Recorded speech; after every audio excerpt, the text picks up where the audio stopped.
All hail the four-armed emperor. Again.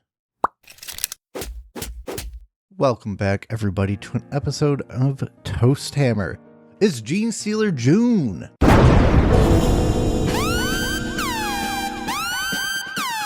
We are doing back-to-back Genestealer Cult conversions to celebrate, I don't know, a month that starts with the same phonetic letter that Genestealers do. Right. So anyway, what we're getting into this month is a model that I desperately need for my army that I don't have, so I'm going to make one without actually buying the model. That is right. An Achilles Ridgerunner. Kind of essential, I feel like, to take at least one in Genestealer cults these days, specifically for the buff they give when they hit a enemy model, and also for their ability to hit things without needing to be able to see them to do so. So really quite a nice utility piece. The problem is, I don't own one. But what I do own are some Orlock gangers. A gang that I have no interest in playing, to be quite frank. After getting the Ash Waste starter box for Necromunda, comes with Nomads, as previously seen, and the Orlocks. Now, the Nomads are super rad as hell. The Orlock gangers, they're kind of just dudes. They're kind of just guys. So we're going to turn the Outrider quads that came into in that box into an Achilles Ridgerunner. Now, this conversion is pretty simple, but I would not actually recommend you do it unless you specifically want this aesthetic for some reason, because they're just about the same price anyway. It's not really a cost-saving maneuver, especially considering like the extra bits you kind of need to make the conversion work. I just happened to have this model lying around, and I wasn't going to use it for anything else. So without further ado, let's get started. Now, to start on this conversion, you build basically the entire quad. We're still making a vehicle here, and this is a vehicle, so we're going to use the vehicle as the vehicle. No problems there.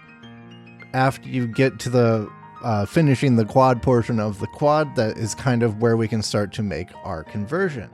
Now, the extra bits I bought for this are the stubbers and the mortar from the Ridge Rider itself. We're going to have one quad with the stub gun and one with the mortar. So let's handle the mortar first, since it is arguably the most important piece of the puzzle and the hardest to fasten. I made a mistake when ordering bits because I don't have an Achilles Ridgerunner. I didn't have access to the instructions to the Achilles Ridgerunner, and I thought some parts assembled in a specific way. They did not.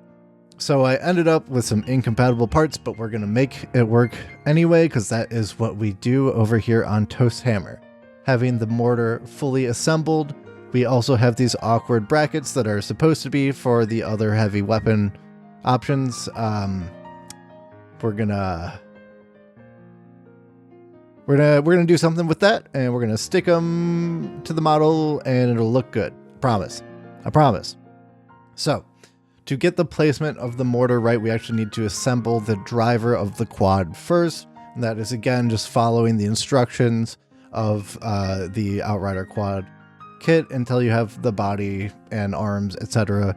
of the quad driver, and that is so that we don't accidentally put the mortar in a spot that would overlap with where the driver needs to sit, because there's not a ton of wiggle room there.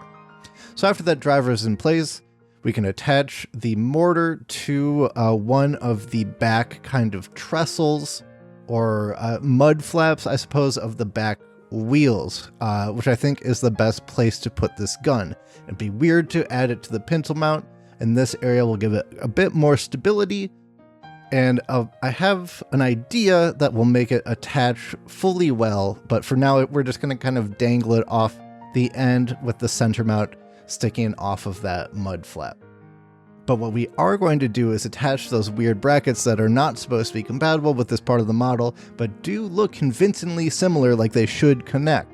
And we're going to take that and just kind of shove it behind the back wheel there and connect it to the side of the mortar. And what that'll do is create a much more structurally sound looking appearance to this gun, where the back is supported and even has maybe some like crazy lever function to relieve stress on the vehicle itself when firing a large gun like this, while also keeping the mounting point correct and keeping the angle of the weapon correct and making all of that stuff look good.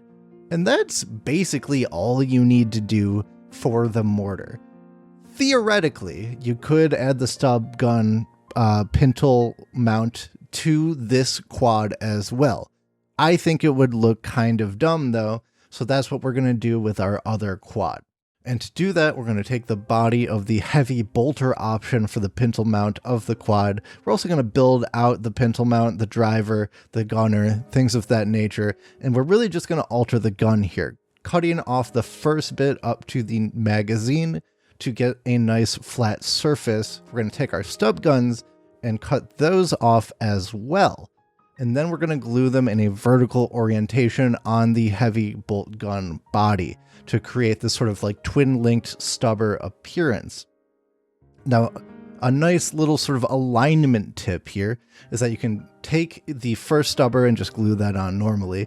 And you'll notice that each stubber has a little sort of like aiming fin, a little sight down it. And you can take the top fin of the second stubber and attach it to the top stubber to make sure that they are both aligning and pointing in the same direction, which is ultimately much more important than them both being angled a little bit awkwardly from maybe some imperfect sanding or something like that. But you definitely do want to sand both of these faces, the stubber guns and the body of the bolt gun sort of chassis, to make sure they're as flat as possible to get a good seal and to make sure your guns are shooting forward.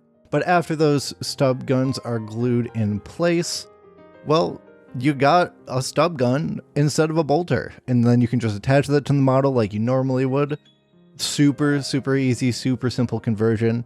It might even be easier to use other stubber parts instead of these ones that I bought from a bit store for the Achilles Ridgerunner. I thought they were going to be right next to each other, because again, I don't own a Ridgerunner, and I didn't realize that they are actually supposed to be quite far apart from each other. So the mounting was a little bit more awkward because of that.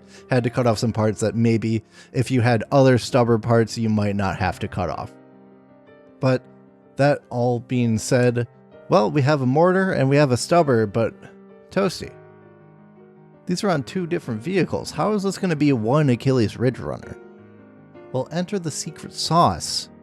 A large textured resin base that I got from my local game store from a company that I don't remember the name of, but hopefully I have put their name in text on the screen now.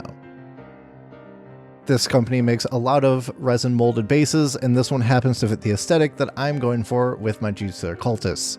So we're going to put both quads on this base, which is the right size for an Achilles Ridgerunner, and we're going to make them do some wheelies. Because wheelies are really sick. And it just adds some nice kind of dynamic rambunctiousness that I think would fit really well with the Genestealer Cult aesthetic. Sort of a, live free or die trying type of deal going on with them there. Even though live free in that sense would mean that they ultimately get consumed for biomass for the incoming Tyranids. It's a thing. And then that's it. You got yourself all of the correct weapon options on an Achilles Ridgerunner without actually using any part of the main model itself and just the gun. So let's take a look. Don't have time to prime them at the moment because I'm very busy for reasons that will become clear soon. But let's get them on the turntable.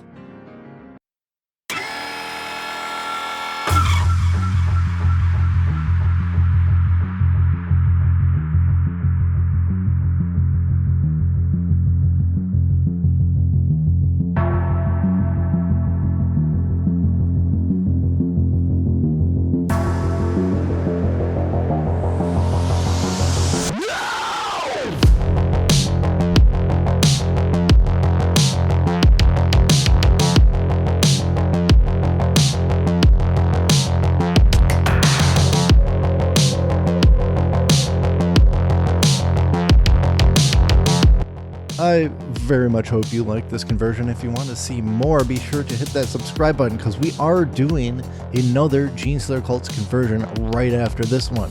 You might be wondering to yourself, hey Toasty, these are just normal looking guys. What are they doing in Genestealer Cult's army? Well, stay tuned for an exploration as we dive into some of the lore of my Genestealer Cult as we convert some more models.